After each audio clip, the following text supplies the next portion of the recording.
Well, speaking of money, you're asking for that. Yes. Because making a documentary is not cheap either. It's a labor of love, it really is. And I've put a lot of my own resources into telling the story.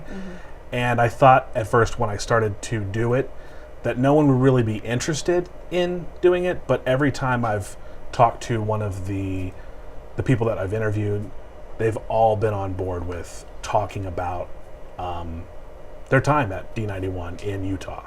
So tell us about the last Days of Dixie. Utah, a small college radio station, beloved by the people there, and what happens? There was an assault that happened, not on campus, but there was an assault that happened off campus by someone who had won a prize and picked up the request line. And he picked up the girls that wanted to come hang out with the DJs, and then he didn't take them to the DJ that was on air at the time. And that's basically the reasons why.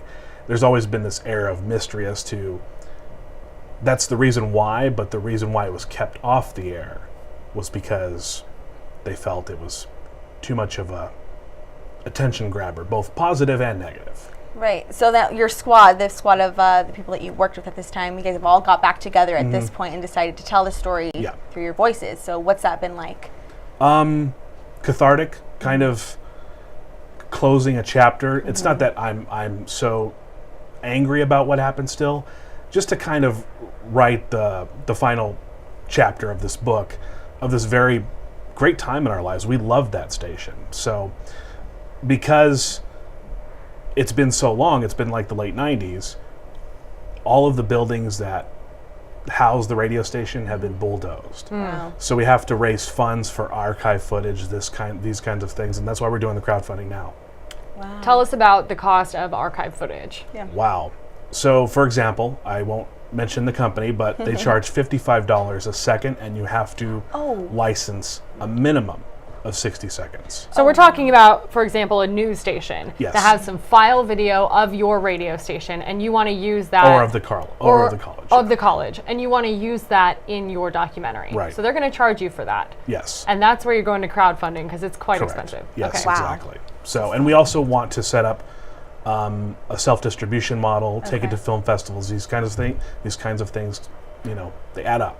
Right, because it's important for you guys as journalists. Not only are you used to telling other stories, but now telling your own and getting to the end of it. Yeah. And so I'm sure that's been a big part of why you're doing this all together. Exactly. Sure. And it's just kind of writing the ending to the story and doing it the right way and answering all the questions that the former DJs might have had, including myself.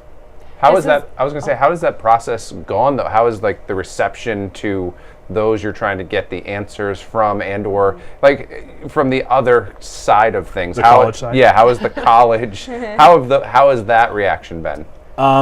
Your face when you said the college side said a lot. Yeah. Well, I mean, it hasn't been easy. They haven't been completely closed off to any request I've made, Freedom of Information Act, these kinds of things.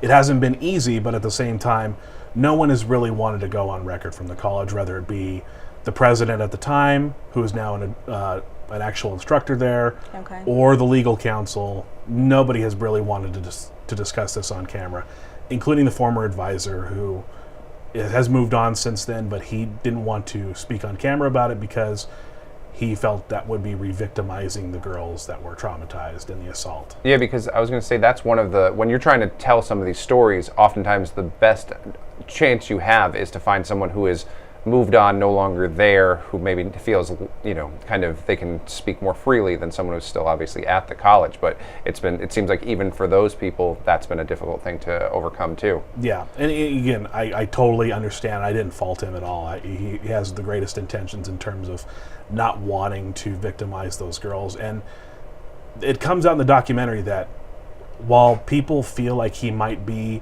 one of the negative forces in this documentary, actually there's a nice little twist with him, and I think the former president, the former advisor of Okay. the college radio station. There's a nice little twist with him, and I think everybody will appreciate. So what did they tell you is the reason why the radio station shut down? They said that they had trouble with people following the rules, visitors, these kinds of things, and I'm sure you talk about people not following the rules and bringing visitors in. Of course, when when that happens, it's like a house. You have the rules here that are being broken, and on top of that, then you got a guy that comes in. It's the foundation of everything that happened. Right. So if you didn't have the visitors, you didn't have the guy come in and pick up the request line, leading to the assault. By the way, some of this footage from back then is, talk about a different. Look how young I look. Yeah, talk about. Oh my gosh! Talk about a different time, huh? Oh my gosh! Back when I had hair and I weighed like 50 pounds less than I do. We're eating ramen noodles all the time. So. Oh, I can attest to that. Unfortunately. College. It's okay. Well, explain what that's like, because I worked at the college radio station in college, same. and we do small group activities. You get to know these people very well. It's not always that everyone's each other's best friends in this Right. situation. Oh gosh, no. Yeah. But you don't usually see this happen. Right. Right, and It's not like somebody tattled on someone else and got someone mad. It wasn't the politics that ended things for you guys. No. Deeper. It was deeper than that. And the funny thing is there's a couple people that are in the documentary that I interviewed back to back, and we did not get along in college at all. But doing this process and going through these things, it's just like these people are my family now. They Yeah. live this with me, and they have their own feelings about it as well. So it's been great. And this is your first full feature-length documentary. Yes. But not your first doc. No, it is my first doc altogether. All together. 'cause I've done a couple short films. Okay, Short okay. films. But this is my first doc. Gotcha. So yeah, it's So the been short a learning films, experience. Exciting, I'm sure, though. exciting, Yes. scary. But the short films were recognized. Yes, we had our second short. The first short film went to a film festival that no one had heard of. It was like a one-day thing. But the second short film, it went to Boston. It went to San Antonio. It also went to Amazing. Seattle, where I was at the time when it went to Seattle. So That's it was cool great. to actually be in attendance there to see that. So I want to know the difference between making your short films, which had success, to a full-length documentary. I have to flex that journalism muscle where making the short films, writing feature films like I've been doing since 2002, Right. flexing the journalism skills and the muscle and actually doing the story justice and not really throwing opinion or making up stories randomly. That's kind of been the adjustment for me in terms of putting an actual documentary together. How's the adjustment been as far as finding the time to do all of this though? Because one of the things we talk about here is that this job, your normal regular day job, is very all-encompassing. It takes a lot out of you. It's kind of at odd hours. Alexandria's on hour 14 right now. Like, how did you find managing the time to be able to put all this together? I was talking to our producer of the podcast, and I was saying, we did have someone who passed away here at KTLA, my boss, Pat.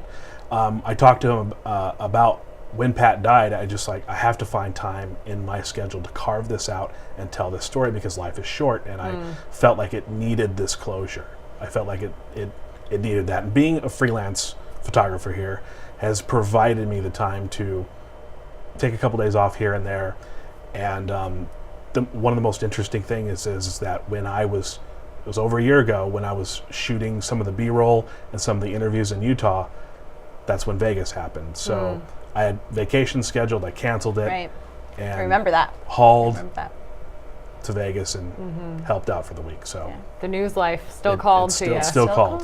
So Last question, because we're running short on time, but I want to know, what do you want to find out at the end of this? What are you hoping to accomplish for D91? I mean, being the one that wrote it, I know exactly where it's going in terms of storytelling. I'm hoping to accomplish that we answer all the questions, even though I don't want to give away the ending. Yeah, No don't spoilers. spoil your No own spoiler thing. alerts. No spoilers on your own project. I think everybody that sees this, that was attached, that loved that station and its small town, is still gonna have those questions. They're still gonna have those questions, because of what the college hasn't been as forthcoming as we had hoped, but it is what it is. So And where can we go to support it? D91film.com. All right. So we're raising funds for the rest of this month, and we're looking for $20,000. Okay. 20K. It can How are we happen. looking It so can far? happen. Almost 10% there. Oh, good. Almost Okay. every- Well, that's a fairly start. new. Yeah. A couple months ago, Yeah. the public campaign launched. Awesome. Paul Sanchez, thank you so much. You can Thanks, find guys. Proud of you. Photog Sanchez on Twitter, right? Yes. All right. We'll be right back on 5 Live. better.